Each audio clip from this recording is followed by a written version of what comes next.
வணக்கம் நேயர்களே. பி குருஸ் தமிழ் சேனலுக்கு உங்களை நான் வரவேற்கிறேன். நான் சேதுராமன்.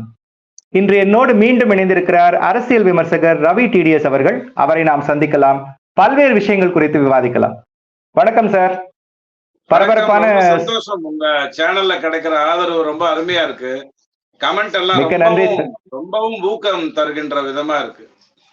கண்டிப்பா சார், உங்களுடைய சப்போர்ட்னால நமக்கே இப்படி கமெண்ட் கொடுக்குறாங்கன்னா பெரியவங்க எல்லாம் பேசும்போது இன்னும் நல்லா பண்ணுவாங்கங்கிற மகிழ்ச்சியும் இருக்கு. நிச்சயமா சார், உங்களுடைய ஆதரவு தொடர்ந்து எங்க சேனலுக்கு தேவை சார். இப்ப 3 ஆண்டு காலத்தை நிறைவு செஞ்சிருக்காங்க திமுக அரசு. இதை நீங்க எப்படி பாக்குறீங்க? இல்ல, எனக்கு தெரிஞ்சு ஒரு ஆண்டு நிறைவு அப்படிங்கிறது ஒரு கேலண்டர் ஈவெண்ட். அது ஒரு பெரிய விஷயம் இல்லை. ஆனால் நாம என்ன திட்டமிட்டோம், என்ன சாதிச்சோம், அந்த அவங்களுடைய மேனிபெஸ்டோல அவங்க சொன்ன பல விஷயங்களை பத்தி எனக்கு அக்கறை இல்லை. ஏன்னா அரசியல்வாதி நேற்றுக்கு பேசுறத நான் இன்னைக்கு ஞாபகம் வச்சுக்கிறது இல்லை. ஏன்னா நாளைக்கு அவங்க என்ன பேசுவாங்கன்னு யாருக்கும் தெரியாது. ஆனா அவங்க மேனிபெஸ்டோலயே சொல்லியிருந்தேன், நான் தமிழ்நாட்டுக்கு இதெல்லாம் செய்வேன் அப்படின்னு சொன்னதுல எதையாவது செஞ்சிருந்தா நான் அதை மகிழ்ச்சியா எடுத்துப்பேன். இப்போ என்னுடைய பிறந்த நாள் அன்னைக்கு நீங்க போன வருடம் நீ என்ன பண்ணேன்னா, இத்தனை தொலைக்காட்சியில போனேன், இத்தனை விஷயங்களை பேசினேன், அதற்காக ஒரு குழுவை அமைத்துக்கிட்டேன், அந்த குழுக்கிட்ட இருந்து நல்ல செய்திகளை வாங்கினேன் அப்படின்னு எல்லாம் என்னால சில விஷயங்களை சொல்ல முடியும். அந்த மாதிரி திமுகல இருந்து ஆக்கப்பூர்வமா ஏதாவது சொல்ல முடியுமான்னு கேட்டா, அவங்க விளம்பரமே அப்படி சொல்லல. அவங்க விளம்பரமே என்ன சொல்லுச்சுன்னா, அவங்களுக்கு 1000 ரூபாய் கொடுத்தேன், இவங்களுக்கு 1000 ரூபாய் கொடுத்தேன், இவங்களுக்கு 1000 ரூபாய் கொடுக்க போறேன். இதுதான் அவங்களுடைய சிஸ்டமாவே. ஏதோ இந்த மார்வாடி கடையில உட்காந்துட்டு காலையில இருந்து பணம் கொடுக்குற மாதிரியான ஒரு தொன்மையை அவங்க கொண்டு வர்றாங்க. அது அன்பார்ச்சுனேட்.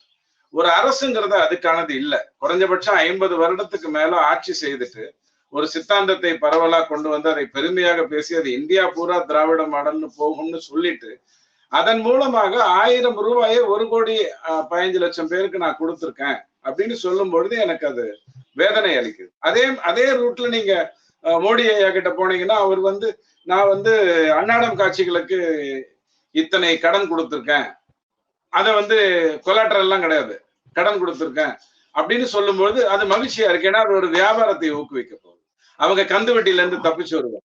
எம்எஸ்எம்இக்கு இத்தனை லட்சம் பேருக்கு கொடுத்துருக்கேன் அப்படின்னு சொல்லும் போது அது ரொம்ப மகிழ்ச்சியா ஒரு விஷயமா நமக்கு மனசுல படுது. சோ இந்த மாதிரி ஆக்கத்தை நோக்கி போகாம வெறும ஊக்கத்தை நோக்கி போற மாதிரியான விஷயத்த பண்ணும்போது கொஞ்சம் வேதனையா தான் இருக்கு. குறைஞ்சது இந்த 2 வருஷம் சீரியஸா ஏதாவது ட்ரை பண்ண முயற்சி பண்ணுவாங்க ஜூன் 4க்கு அப்புறம்ங்கிறது என்னோட அபிப்பிராயம். சார், இன்னொரு விஷயம் வந்திருக்கு. 2026 தேர்தலுக்கு மீண்டும் பிரசாந்த் கிஷோரை நியமிக்கலாமான்னு ஒரு ஆலோசனையில இருக்கிறதா சொல்றாங்க. அவர் வந்தாருன்னா திமுகவோட வெற்றி வாய்ப்பு எப்படி இருக்குன்னு நினைக்கிறீங்க? இல்ல, என்னை பொறுத்த வரைக்கும் திமுக எப்படி வேணாலும் இருந்துட்டு போட்டோம். பிரசாந்த் கிஷோருக்கு அது பெரிய அவமானமாகவும் அசிங்கமாகவும் அவப்பேராகவும் கேவலமாகவும் இருக்கும்னு நான் ஏன் சொல்றேன்னா, அவர் ஒரு முறை ஒரு கட்சிக்கு செயல்படுறாரு, 2வது முறை அவர் ஒரே கட்சிக்கு போனதில்லை. காங்கிரஸை தவிர அது வெவ்வேறு தலைமைக்குள்ள வந்த போது அவர் வந்தார். பிஜேபிக்கு 2வது முறையே அவர் போகல, மமதாக்கு 2வது முறையே அவர் போகல. அப்ப ஸ்டாலினுக்கும் போக மாட்டாருங்கிறது என்னோட அபிப்பிராயம். ஆனா இதெல்லாம் என்ன பண்ணிட முடியும்னு நினைக்கிறீங்க? 1000 ரூபாய்க்கு மேல 10,000 ரூபாய் கொடுக்குறேன்னு சொல்லலாம். அது ஏற்கனவே ராகுல் காந்தி 8,500 ரூபாய் கொடுக்குறேன்ட்டாரு. சோ இவங்க வாக்கை அரசு பணத்தின் மூலமாக விலைக்கு வாங்குவதைத்தான் வேலையா வச்சிருக்காங்கன்னா, இவங்களுக்கு பிரசாந்த் கிஷோர் இல்ல யார் வந்தாலும் பெரிய மாற்றத்தை கொடுக்க முடியாது. சார், இப்போ சமீபத்துல ஒரு ஆர்டிஐ மூலமா ஒரு விஷயத்த திரு அண்ணாமலை அவர்கள் வெளில கொண்டு வந்தார். அதாவது கச்சத்தீவு சம்பந்தப்பட்ட ஒரு விவகாரம். ஆனா இப்ப இவங்க எல்லாம் என்ன சொல்றாங்கன்னா, அந்த விஷயத்த வெளியே சொன்ன, அந்த செய்தியை சொன்ன அதிகாரி உண்மையில் அதிகாரியே இல்ல, இந்த விஷயம் எல்லாம் போலியான விஷயம் அப்படின்னு சொல்றாங்க. இதை பற்றி இல்ல, இப்ப நீங்க ஒரு ஆபீஸ்ல வேலை செய்யறீங்க, நீங்க லீவ்ல போயிட்டீங்கன்னா நான் கையெழுத்து போடுவேன். அதுக்காக என்னுடைய பின்புலத்தை வச்சு உங்க ஆபீஸ நியமிக்காமங்களா? தகவல் கொடுத்திருக்கிறது ஜெய்சங்கர் ஐயா பேசியிருக்காரு, வெளியுறவுத்துறை அமைச்சர் பேசியிருக்காரு. அவருக்கு பதில் சொல்லுங்க. அண்ணாமலையை விட்டுருங்க. அவர் ஒரு பிரச்சனையை எடுத்துக்கிட்டாருன்னா உடும்பு புடி கட்டசி வரைக்கும் ஒரு வழி பண்ணிடுவாரு. அவரை விட்டுருங்க. அவர்கிட்ட மான நஷ்ட வழக்கு போறேன்னு சொல்லிட்டு சேதாப்பட்டை தாண்டி உங்களால போக முடியாது. மத்தவங்க எல்லாம் இன்னும் மானத்தை பத்தி கவலைப்படாம அமைதியா உட்கார்ந்து இருக்காங்க. அது அவங்க பிரச்சனை. ஆனா ஜெயசங்கர் ஐயா சொல்லியிருக்காரு, அதுக்கு என்ன பதில் சொல்றீங்க? கச்சத்தீவில உண்மையிலேயே ஜெயலலிதா அம்மா சொன்னதுக்கு பதில் சொல்லுங்க. மத்தவங்களெல்லாம் விட்டுருங்க. சட்டசபையில அவங்க சொன்னாங்கல்ல, நான் கேஸ் போட்டிருக்கேன், என்னுடைய கட்சியில இருந்து நான் போட்டிருக்கேன், தமிழக அரசை அதில் நான் சேர்த்திருக்கேன், நீங்கள் எதிர்கட்சியாக இருந்தாலும் இதில் சேரலாமே அப்படின்னு கேட்டாங்களா இல்லையா? அவங்க சேர்ந்துருக்கணுமா வேண்டாமா? இவர் கூப்பிட்டார் இல்லையா, எல்லா கட்சி அனைத்து கட்சி கூட்டம் போடலாம்ல, இவர் ஆட்சியில இருக்கும்போது கூப்பிடுவாரு, இவர் சென்ட்ரல்ல வந்து உட்காருவாரு, எல்லாரும் வணக்கம் சொல்லுவாங்க, அதுக்கு ஒரு கூட்டம் போட்டாருல்ல. அப்ப அதே மாதிரிதானே அந்த அம்மா கேட்டுச்சு, இங்க வாங்க இந்த கேஸ்க்குள்ள வாங்கன்னு போனாங்களா இவங்க? ஏன் போல? ஜெயலலிதா அம்மாவோட கேஸ் மட்டும் தானே இப்ப நிக்குது கச்சத்தீவை பொறுத்த வரைக்கும், வேற யாரும் கேஸ் நிக்கலையே, சேரலையே. அப்போ இவங்க எதை நோக்கி இவங்க பேசுறாங்கன்னு எனக்கு புரிய மாட்டேங்குது. கச்சத்தீவை மீட்கின்ற வேலையை அண்ணாமலை அவர்களும் இந்திய அரசும் தெள்ள தெளிவா செஞ்சுக்கிட்டு இருக்கு. இன்னைக்கு அவங்களுக்கு ஒரு ஷேப்புக்கு வந்திருக்காங்க. இப்பதான் உள்நாட்டு பிரச்சனையில இருந்து வெளில வந்து, கொஞ்சம் பொருளாதார பிரச்சனையில இருந்து வெளில வந்து அந்த நாடு உருவாக்கி கொண்டிருக்கிறது. அந்த டைம்ல அது வாங்கிடுவாங்க, அது ஒன்றும் தவறே இருக்காது. ஆனால் நாம பார்க்க வேண்டியது, இந்த 10 ஆண்டுகளில் மீனவர்கள் இழப்புன்னு ஒண்ணு நடக்கல. கணக்கு பிடிச்சுதான் கருணாநிதி சொல்லலையா, மீனவர்களுக்கு கொஞ்சம் ஆசை எல்லை தாண்டி இருக்கிறதுன்னு சொன்னாரா இல்லையா? அந்த எல்லை தாண்டும் போது படகு ட்ரௌசரை கூட உருவிடுவாங்க. ஆனா உங்க ஆளை கை வைக்கின்ற விஷயத்த செய்யல. அதைத்தான் நம்ம முக்கியமா பார்க்கணும். சார், அடுத்த விஷயம், நேத்துக்கு நடந்த ஒரு விஷயம். தருமபுரி மாவட்டம் ஒகேனக்கல்ல வந்து என்ன பண்ணிருக்காங்கன்னா, வனப்பகுதியில இருந்த பூர்வகுடி மக்கள், அதாவது அவங்க என்ன சொல்றாங்கன்னா, ஒரு 5 தலைமுறையா நாங்க இங்கதான் இருக்கோம் அப்படின்னு சொல்றாங்க. அவங்கள வந்து கட்டாயமா வெளியேற்றிருக்காங்க வனத்துறையினர். இது சரியா? சரியா இல்ல. இதுக்கு எந்த சர்ச்சை காரணம்னு நம்ம பார்க்கணும். எந்த தேவாலயம் இதற்கு பின்னாடி வேலை செய்யுது? அவர்கள் தான் இந்த ட்ரைப்ஸை வந்து நிறைய இடத்துல காப்பாற்றுவதாக சொல்லி நிறைய ட்ரைப்ஸை மதம் மாத்துகின்ற வேலையெல்லாம் பண்ணுவாங்க. ஏன்னா நான் பலமுறை சொல்லியிருக்கேன், இந்த மதம் மாற்றுகின்றவர்களுக்கு தான் எல்லையோர மாவட்டம், கடலோர மாவட்டம், மலை ஓர மாவட்டங்கள்ன்றத வந்து அவங்க கேட்ச் பண்ணுவாங்க. ஒரு 90 வருட பிளான் அது. அதுக்கப்புறம் மொத்தமா அந்த நாட்டை தூக்குறதுக்கான விஷயங்கள் எல்லாம் அப்புறம் பண்ணுவாங்க. அதெல்லாம் எல்லா நாட்டுகளையும் அனுமதிக்கிறது இல்ல. தவறானவர்கள் எல்லா மதத்திலையும் இருக்காங்க, அதுல அந்த மதத்திலயும் சில பேர் இருக்காங்க, செய்வாங்க.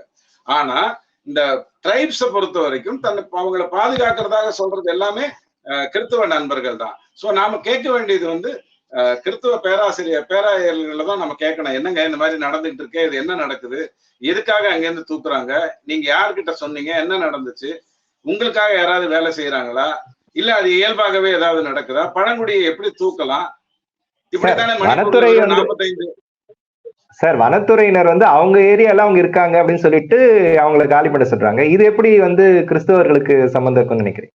இல்லைங்க, ஒரு இத்தனை வருடங்களாக இருக்காங்க, அவங்க நீக்குறாங்கன்னா அதுக்கு ஏதோ ஒரு காரணம் இருக்கும். அந்த காரணத்தை இதுவரைக்கும் ட்ரைபல்ஸ்ல யாரெல்லாம் பாதுகாத்துக்கிறதாக சொல்றாங்களோ, அப்ப அவங்க கிட்ட நம்ம கேட்கணும், இந்த மாதிரி இருக்குங்க, அவங்க வெளில வரணும், வரமாட்டேங்கிறாங்க, அவங்களுக்கு எடுத்து சொல்லுங்கன்னு சொல்லலாம். அல்லது பொதுமக்களை ஏதோ ஒரு விதத்துல ஈடுபடுத்தி இருக்கலாம். டைரக்டா இவங்க போறாங்க, அங்க இருந்து தூக்குறாங்கன்னா, சார் பழங்குடியினர் என்ன சார், உங்க வீட்டுல இருந்து உங்களை காலி பண்ண சொல்லிட்டு உங்களை பிடிச்சி வெளியில எடுத்து விட்டா நீங்க என்ன சுப்ரீம் கோர்ட்ல போய் கேஸா போட்டுட்டு இருப்பீங்க? வரமாட்டேன்னு தானே மறுப்பீங்க. எதுக்காக வந்துட்டீங்க, ஏன் பண்றீங்க அப்படின்னு தானே கேட்பீங்க. சோ குடி இருக்கின்ற ஒரு இடத்துல இருந்து ஒருத்தரை அகற்றுவதற்கான நேரம் காலம் ஏதாவது இருந்ததுன்னா அதை ஒரு கூடி பேசி செய்யணுமே ஒழிய, வெறும் காட்டு பகுதி அதனால நான் தூக்கிடுவேன்னு சொல்றது எனக்கு சரியா இருக்குமான்னு தெரியல. நான் யார் மேலேயும் குற்றம் சொல்லல சார், நல்லா புரிஞ்சுக்கோங்க. இப்படி ஒரு சம்பவம் நடக்க வேண்டி இருந்து 2 பக்கமும் உண்மை இருந்தாலும், 2 பக்கமும் உண்மை இருந்தாலும் இருக்கிறதுக்கு எப்போதுமே வாய்ப்பு இருக்கு. இருந்தாலும் அதை செயல்படுத்துவதற்குன்னு ஒரு வழி இருக்குங்கிறது தான் நான் சொல்லுவேன். சார், அமுல் வந்து இப்போ பெரிய ஸ்டெர்லைட்டை பத்தி வதந்திகள்லாம் கிளப்பி விட்டு அதை மூடி விட்டா மாதிரி அப்படி பண்ணிடக்கூடாதுங்கிறதுக்காக சொல்லுவேன். நிச்சயமா.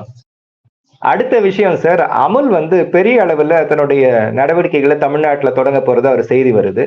ஏற்கனவே ஆவின் பல்வேறு பிரச்சனைகள்ல சிக்கி தவிக்குது.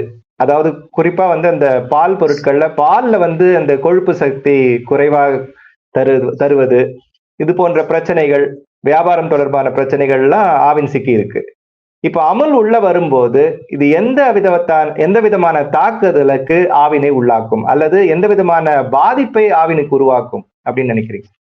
இல்ல, நீங்க ஒரு விஷயம் புரிஞ்சுக்கணும். ஆவின்கிறது ஏதோ தமிழ்நாடே கொள்முதல் செய்கின்ற ஒரு பால் நிறுவனம் இல்ல. தமிழ்நாடு பூரா வியாபித்து இருக்கிற ஒரு பால் நிறுவனம்ங்கிறதுல எந்த மாற்று கருத்தும் எனக்கு இல்லை. ஆனால் தமிழ்நாட்டுல ஒரு 15% மக்கள் தான் இதை வந்து வாங்கிட்டு இருக்காங்கிறது தான் உண்மை. அதுதான் அதனுடைய உண்மை, வேற எதுவும் உண்மை கிடையாது. சோ அமுல் மாதிரி இன்னும் 10 பேர் வரலாம், அதுல எந்த தப்பும் கிடையாது. அதுக்கும் ஆவின்ல நடக்கக்கூடிய சில தவறுகளுக்கும் அதுல வந்து அவங்க அந்த கொழுப்பு சத்தை குறைச்சிட்டு ரேட்டு கம்மியா கொடுக்கறது, ரேட்டை ஏற்ற முடியாம மத்த சித்து வேலைகள் பண்றதுக்கும் சண்டைன்னு கேட்டா, அது வந்து 2 கோஆபரேட்டிவ் நிறுவனங்களுக்குள்ள நடக்கக்கூடிய ஒரு வர்த்தக போரா தான் நீங்க அதை எடுத்துக்கணும். நான் கரெக்டா கொடுக்குறேன் அப்படின்னு அமுல் சொல்லலாம். நான் இந்த விலையை பால்காரனுக்கு கொடுக்குறேன், இந்த விலையில விற்கிறேன் அப்படின்னு அவங்க சொன்னாங்கன்னா, நானும் இந்த மாதிரி பால்காரனுக்கு கொடுக்குறேன், இந்த விலையில விற்கிறேன்னு சொல்லலாம், சொல்லாம போகலாம். அது வேற விஷயம். ஆனால் அவன் ஒரு வர்த்தகத்தை வருவதை இவங்களால தடுக்க முடியாது, தடுக்க கூடாது. ஆஃப்டர் ஆல் அது ஒரு இந்திய நிறுவனம். கொக்கோ கோலா வந்திருக்குது. கொக்கோ கோலா வந்து நம்ம தண்ணியை எடுத்து வச்சுட்டு நமக்கே விற்கிது. அதுக்கு வந்து அலோவ் பண்ணிட்டு அமுல கொண்டு வர மாட்டேன்னு சொல்றது எந்த விதத்துல நியாயமா இருக்கும்? அது பிரயோஜனம் இருக்காது. ஏன்னா இது முதல்ல வேணா சொல்லலாம், ஒரு 2-3 அமைச்சர் உள்ள போனதுக்கு அப்புறம் அப்படிலாம் பேச மாட்டாங்க. இன்னொரு 6 பேர் போயிட்டாங்கன்னா இதை பத்தியும் கவலைப்பட மாட்டாங்க. சார், அடுத்து திரு ராகுல் காந்தி வந்து நான் விவாதத்துக்கு தயார், பிரதமர் வர தயாரா அப்படின்னு கேள்வி கேட்டிருக்காரு. இதை நீங்க எப்படி பாக்குறீங்க? இல்ல, பொதுவான ஒரு விவாதத்துக்கு நான் தயார் அப்படிங்கிறாரு. பிரதமர் தேதி கொடுத்தா சொல்லுங்க. மோடி வந்து 3 மணி நேரம் பேசக்கூடிய திறன் உள்ளவர். இந்த நாட்டை கிட்டத்தட்ட 10 வருஷமா பல்வேறு விதமா பார்த்து, பல்வேறு நுணுக்கங்கள்ல கோணங்கள்ல பார்த்து நிறைய விஷயங்களை மனசுல வச்சிருக்கிறார். ராகுல் காந்தி கூப்பிடுறாருங்கிறதுக்காக போலாம், தப்பு கிடையாது. இப்ப நான் கூட யாராவது ரோட்ல போனா, சின்ன பசங்க ஸ்கூல்ல இது கிரிக்கெட் விளையாடுவாங்கல்ல, மாமா பந்து போடு மாமா அப்படின்னுவாங்க, நான் போய் போட்டு வருவேன். ஆனா அதுக்காக அவங்களோட பெட்டிங் மேட்ச் எல்லாம் நான் வைக்க முடியாது. ஏன்னா பசங்க இல்ல, அவங்க கிட்ட போய் நான் வந்து பெட்டிங் மேட்ச் எல்லாம் வச்சா நல்லா இருக்கு. சார், கடைசியா ஒரு கேள்வி. பதில் சொல்றேன், நான் சீரியஸா தான் பதில் சொல்றேன், நீங்களும் சீரியஸா தான் கேள்வி கேட்கறீங்க. நிச்சயமா சார். சார், கடைசியா ஒரு கேள்வி. பிரதமரின் எதிர்பார்ப்பான 400 தொகுதிகள் அப்படிங்கறத தொடுவதற்கான வாய்ப்பு இருக்கா? பாருங்க, ஒரு எல்லா எக்ஸாமுக்கு போற மாணவனும் 100 மார்க் வாங்கணுங்கிறதுக்காக தான் போவான். ஒரு சில பேர் 40 மார்க் வாங்கினா போறோம்னு போவாங்க. இவங்க 2 பேருமே இந்தியால இருக்காங்க, அரசியல்ல இருக்காங்க. 100 மார்க் வாங்கணும்னு நினைக்கிறவர் பிஜேபியில இருக்காரு, 40 மார்க் வாங்கினாலே பெரிய விஷயம்னு நினைக்கிறவர் காங்கிரஸ்ல இருக்காரு. இது யதார்த்தமான ஒரு விஷயம். ஆனால் அந்த 400 வாங்கறதுக்கான காரணம்னு சொல்றது என்னன்னா, 343 தொகுதிகள்ல 303 தொகுதிகளை இது வரைக்கும் வெற்றி பெற்றிருக்காங்க. 200 தொகுதிகளை அவங்க வெற்றி பெறல. அந்த 200 தொகுதிகள் எங்க இருக்கு? கர்நாடகால சில தொகுதிகள் இருக்கு, கேரளால பெரிய அளவுல இருக்கு, ஆந்திரால முழு அளவுல இருக்கு, தெலுங்கானால ஓரளவுக்கு பெரிய அளவுல இருக்கு, தமிழ்நாட்டுல மிகப்பெரிய அளவுல இருக்கு, வெஸ்ட் பெங்கால்ல இருக்கு, ஒடிசால இருக்கு. இதெல்லாம் வந்து அவங்க இது வரைக்கும் சில தொகுதிகள் வந்து 3 தேர்தல்களாக வெற்றி பெறாத தொகுதி. அங்க வந்து ஒரு முறையும் அவங்க தோத்ததுக்கு பிறகு அவங்க யோசிச்சிருப்பாங்க, அதற்கு ஒரு செயல் திட்டம் போட்டிருப்பாங்க, அதன் வழியாக நல்ல விஷயங்களை பண்ணணும்னு நினைப்பாங்க. சோ எப்படி பார்த்தாலுமே அந்த 303 பிளஸ் இன்னொரு 50 அப்படிங்கிறது வந்து யதார்த்தமாகவே தெரிகிறது. 350ங்கிறது யதார்த்தமாகவே தெரிகிறது. ஆனால் 400 அப்படிங்கிறதுனோட இலக்கு எதுக்காக சொல்றோம்னா, வேலை செய்கின்றவர்களுக்கு சோர்ந்து போய் அதான் முடிஞ்சு போச்சுப்பா, எப்படி இருந்தாலும் மோடி தான் வரப்போறாரு அப்படின்ட்டு ஓட்டு போடாம உட்காந்துட்டாங்கன்னா பிரயோஜனம் இல்லாம போயிடும். வேலை செய்யாதவனுக்கு நம்ம செஞ்சா மட்டும் என்ன நடக்க போகுது? 3 வாட்டி நான் தேர்தலில் தோத்துருக்கேன், இங்க எதுவுமே பண்ண மாட்டேங்கிறாங்க, தமிழ்நாட்டு மக்கள் புரிஞ்சுக்க மாட்டேங்கிறாங்க, மத்திய அரசின் மேல பொய்களை சொல்றாங்க, கட்டமைப்புகளை சொல்றாங்க, ₹1 29 பைசா வருதுன்னு பொய் சொல்றாங்க. இப்படி எல்லாம் பார்த்துட்டு சோர்வடைஞ்சவனுக்கு நான் பேச வேண்டிய அவசியம் இருக்கு. இல்ல, நம்ம 400 வாங்க போறோம், 543ல 143 மட்டும் விட்டுருவோம், அந்த 200ல 57 நம்ம கை வைக்கிறோம். அது தமிழ்நாட்டுல இத்தனை தொகுதிகள் வரணும், ஆந்திரால ஒரு 4 தொகுதி ஏறணும், கேரளால 3 வரணும், ஒடிசால இன்னொரு 4 தொகுதி ஏறணும், உத்தரப்பிரதேஷ்லயே இன்னொரு 6 தொகுதி மேல வரணும். 72 வாங்கியிருக்காங்க இதுக்கு முன்னாடி, 8 வந்து வராம இருந்தது இல்லையா, அதை அடையணும் அப்படின்னு. வெஸ்ட் பெங்கால்ல இன்னொரு 6ல இருந்து 7 தொகுதிகள் வரைக்கும் நமக்கு வரணும். அங்கெல்லாம் அங்க செய்கின்ற ஆட்சியை பற்றி மக்களுக்கு வெவ்வேறு விதமான கருத்துக்கள் இருக்கு, நம்மளுடைய ஆட்சியை பற்றி ஒரு நல்ல எண்ணம் இருக்கு, அதை கொண்டு போகணும். ஆயுஷ்மான் பாரத் பத்தி கொண்டு போகணும், பாரத் அரிசி, பாரத் ஆட்டா, இதையெல்லாம் கொண்டு போகணும், இத்தனை விஷயங்களை செஞ்சுக்கிட்டு இருக்கோங்கிறது கொண்டு போகணும். நாட்டுல வந்து பெரிய அளவுல வந்து 3வது எக்கானமியா மாறுறதுக்கான வேலைகளை செய்யறோங்கிறத புரிஞ்சுக்கணும். கோவிட்ல இவ்வளவு பெரிய தத்தளிப்புகள் மற்ற நாட்டுகள்ல வந்த போது நம்மள வந்து அது பெரிய ஈஸியா முடிஞ்சு போச்சு. லாக்டவுனுக்கு மக்கள் எல்லாம் ஒத்துழைச்சாங்க, அரசாங்கம் அதை நேர்மையா அணுகிச்சு. இப்படி எல்லாம் கொண்டு போகணுங்கிற ஒரு எண்ணத்தோட அவர் அந்த 400 பிக்ஸ் பண்றாரு. சோ 400 வருமானு கேட்டா ஏன் வரக்கூடாதுன்னு நான் கேட்பேன். வந்துட்டு வரலன்னா நீங்க என்ன பண்ணுவீங்கன்னு கேட்டா 395 வச்சு ஆட்சியை நடத்துவேன்னு சொல்லுவேன். ஏன்னா 272 ஆட்சிக்கு போறோம்.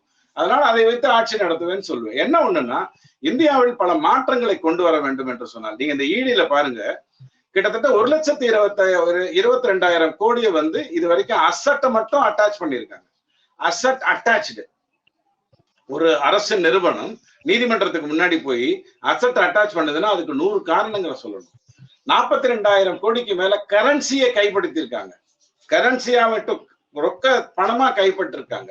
இது எல்லாம் செய்து முடிச்சுட்டு பேர் எப்படி கெட்டு போகுதுன்னு கேட்டா, பாண்டுல 6,000 கோடி பிஜேபிக்கு வந்தது, இது ஊழல் பணம்ங்கிறாங்க. எனக்கு சிரிப்பு வருது.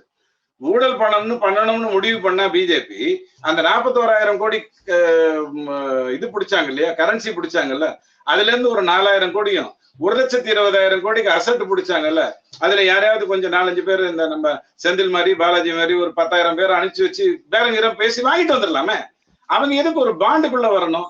பாண்டுக்குள்ள வர்றதனுடைய நோக்கமே அரசு பணம் என்பது நேர்மையாக வரணும், அரசியல் கட்சிக்கு நேர்மையாக வரணும். யார் கொடுத்தாங்கன்னு சொன்னா அதுல பல பிரச்சனைகள் இருக்குது, நான் இல்லைன்னு சொல்லல. அதனால உடனே மத்தவங்க போய் கேட்பாங்க, அதனால அவனுக்கு தொல்லையாகும், அதனால சொல்லக்கூடாது. ஆனால் அவன் கூட யார் என்று பேங்குக்கு தெரிய வேண்டும். எனக்கு தெரியாட்டியும் பரவாயில்ல, அதுவும் ஸ்டேட் பேங்குக்கு தெரியணும், ஏதோ ஒரு மன்னாரன் கம்பெனி பேங்க் இல்ல. இப்படி எல்லாம் திட்டமிட்டு ஒரு விஷயத்தை செய்யறாங்க. அதை இவர்களால் வந்து மோடி கொள்ளடிச்சிட்டாங்க அப்படின்னு சொல்றதா இருந்தா எனக்கு சிரிப்பு வருது. ஏன்னா ஈடியில வந்து அவங்க பிடித்த அந்த 1,60,000 கோடியில இருந்து 5% கூட இல்ல நம்ம 6,000 கோடி இவங்க அந்த பாண்டு மூலமா வாங்கி இருக்கிறது. சோ அதே மாதிரி ஒருத்தர் பாருங்க, சாராய கேஸ்ல உள்ள போயிட்டு வெளியில வந்து அவர் ஏதோ நக்கல் விடுறாரு. எனக்கு புரியல. பேடு பக்கரியெல்லாம் நான் கேள்விப்பட்டிருக்கேன், அவன் வீடு கட்டுவான் எப்படிலாம் வீடு கட்டுவான்லாம் கேள்விப்பட்டிருக்கேன். ஆனா இப்படி பங்களாலாம் கட்டுவான்னு எனக்கு சத்தியமா தெரியாது. 50 நாள் உள்ள போய் உட்கார்ந்துட்டு நீதிமன்ற இதுல உட்கார்ந்துட்டு எங்கெங்கயோ ஏதோ நாட்டுகளோட எல்லாம் இந்த குடிகார விஷயத்துல சம்பந்தம் இருந்ததுனால அவன்லாம் வேற அங்கிருந்து கத்துறான், என்ன கெஜ்ரிவால் அரெஸ்ட் பண்ணிட்டீங்க? உனக்கு என்ன கெஜ்ரிவால் அரெஸ்ட் பண்ணது நீதிமன்றம், அவனுக்கு பதில் சொல்ல வேண்டிய அவசியமா இருக்கு. அவன்லாம் ஏன் வர்றான் அப்படின்னு கொஞ்சம் தோண்டி பார்த்தா அண்டர் கரண்ட் தள்ள தெளிவா தெரிஞ்சிடும். அவங்க எல்லாம் விட்டுட்டு வெளில வந்து ஒரு 13 நாள் வெளில போய் எதை வேணாலும் பேச, ஆனா எந்த ஒரு சாட்சியும் சந்திக்க கூடாது, எதுலையும் கையெழுத்து போடக்கூடாது, எல்ஜிக்கு போக வேண்டிய பேப்பர்ல மட்டும்தான் கையெழுத்து போடணும்னு சொல்லி அனுப்பியிருக்காங்க. அதை இவங்க வந்து விடுதலைன்னு கதை விடுறாங்க. சரி, இவர் தான் விடுதலை ஆயிட்டார்ல, உடனே ஸ்டாலின் ஐயா என்ன பண்ணிருக்கணும்? 50 நாள் சிறையில் இருந்த சொல்லொன்னா துயர்களை கண்டிருந்த நண்பரே, இங்க வாங்க, உங்களுக்கு நாங்க ஒரு பாராட்டு விழா நடத்துறோம், சொல்லுங்க, பாத்துருவோம். அல்லது மமதாவை, நான் ஒரு 25 சீட்டு தோத்துருவோம் போல் இருக்குது, நீங்க ஒரு புண்ணியவான், நீங்க வந்தீங்கன்னா எனக்கு ஒரு 4 சீட்டு காப்பாற்றப்படும், என்னுடைய மேடைக்கு வாங்கன்னு சொல்லுங்க. அதுவும் கிடையாது. ஆனால் இது உடனே டிவியில விவாதம் ஆகுது, அவர் சவடால் விட்டுட்டாராமா. இதையெல்லாம் பார்க்கும்போது எனக்கு சிரிப்பு வருது.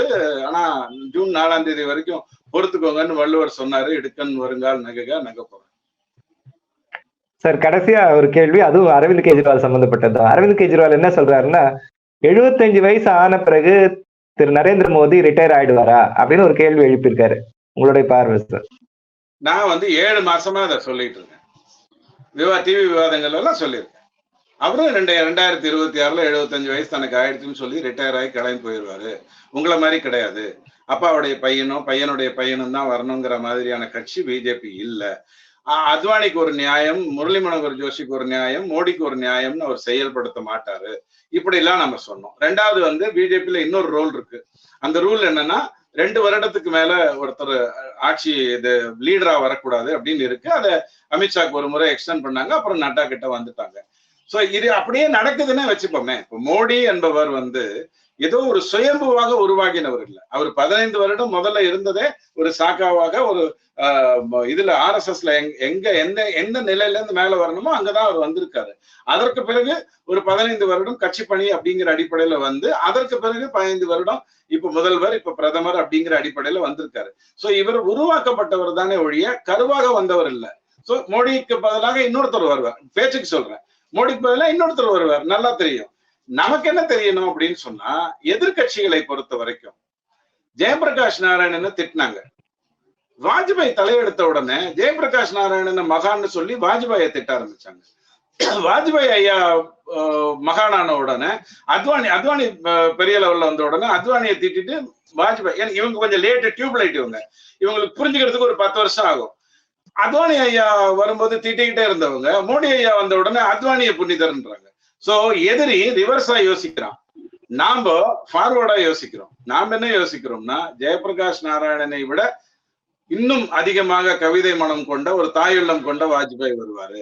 வாஜ்பாய் அவர்களை விட இன்னும் தொலைநோக்கு கொண்ட பாரம்பரியம் கொண்ட கலாச்சாரம் கொண்ட அத்வானி வருவாரு. அத்வானி அவர்களை விட மோடி மாதிரி ஒரு தேசப்பற்றாளர், எக்கனாமிக்ல நிறைய மாற்றங்களை கொண்டு வரணும், பணத்தை எப்படி கையாளணும், டிமானிட்டைசேஷன் எப்படி கையாளணும், 2000 நோட்டை ஏன் ஒழிக்கணும், எந்த ஒரு சரித்திர குற்றச்சாட்டு. ஏன்னா மன்மோகன் சிங் மாதிரி பொருளாதார நிபுணரே சொன்னாரு, it is the best loot in the மில்லியனம்னாரு. எது டிமானிட்டைசேஷன். ஒரு பெரிய மகான ஒரு பாவம் பொருளாதார மேதை அவர் சொன்னாரு. ஆனால் அதையெல்லாம் மீறி சாதிச்சு வந்த, அதாவது நாம பாக்குறது என்னன்னா, 1 10 ஆகி 10 100 ஆகி 100 1000 ஆகிற பிஜேபி. எதிரிகள் பாக்குறது என்னன்னா, அதற்கு பிறகு ஒத்துக்கிறாங்க, முடிஞ்சதுக்கு அப்புறம் ஒத்துக்கிறாங்க, அந்த மாதிரியான எதிர்கட்சிகள். இந்த சூழ்நிலையில அப்படி நடந்தால் என்ன, உனக்கு என்ன? என்னுடைய கட்சி ஆப் மாதிரி இல்லையே. நான் ஜெயிலுக்கு போயிட்டா என் ஒய்ஃப் தான் வருவா சொல்றதுக்கு, என் கட்சி அப்படி கிடையாது. என் ஒய்ஃப் என்ன பண்ணணுமோ அதை ஒழுங்கா பண்ணுவாங்க, அவங்க வேலையை அவங்க பொறுப்பா பண்ணுவாங்க, அவங்க சுதந்திரத்துல அவங்க இருப்பாங்க. என்னுடைய ஒய்ஃப் இங்க வரணுங்கிற அவசியம் இல்லை. நான் லல்லு பிரசாத் இல்ல, நான் அரவிந்த் கெஜ்ரிவால் இல்ல. சோ அந்த அதுக்கப்புறம் யார் வர்றாங்க, அவர் கூடவே இருக்கிற இன்னொரு லேடி இருக்காங்க, அவங்க பேர் எனக்கு மறந்து போச்சு, அவங்கதான் வர்றாங்க.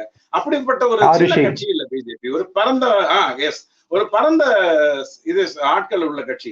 நாளைக்கு இவரை விட, மோடியை விட இன்னும் ஆச்சரியம் தரக்கூடிய ஒருவர் உங்களுக்கு வருவாரே ஒழிய, அவரை விட கீழே வந்தது மாதிரி பிஜேபியில சரித்திரமே இல்லை. நீங்க தான் ரொம்ப லேட்டா புரிஞ்சுக்கிறீங்க. அதனால மோடி அவர்கள் 75 வயதில் தன்னோட, ஆனால் 3 விஷயத்த மோடி சொல்லியிருக்காரு. நான் எந்த திட்டத்தை எல்லாம் தொடங்கி வைத்தேனோ அதை முடித்து விட்டு தான் போவேன் சொல்லிட்டாரா?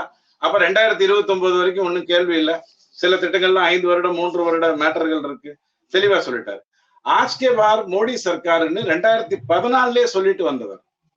இன்னைக்கு அவர் மோடிக்கு கேரண்டின்னு பேசல. அன்னைக்கே அவர் ஆஜ்கே பார் மோடி சர்க்கார் அப்படின்னு சொல்லிட்டு தான் அவர் வந்தார். பிஜேபியில அப்படி சொல்லக்கூடிய பழக்கங்கள் முன்னாடி எல்லாம் கிடையாது. எதுவா இருந்தாலும் பிஜேபி தான் வரும், தலைவர் பேரை மட்டும் போட மாட்டாங்க. அப்படியெல்லாம் வளர்ந்து வந்தவர் தனக்கு எப்ப நிறுத்திக்கணும்னு தெரியும், நிறுத்திப்பாரு. யார்கிட்ட கொடுக்கணும்னு தெரியும், கொடுப்பாரு. தமிழ்நாட்டில இருந்து ஒருத்தர் பிரதமரா வரலாம்னு சொன்னாங்க. அதுக்கு 3 விதமான அர்த்தங்கள் இருக்குது.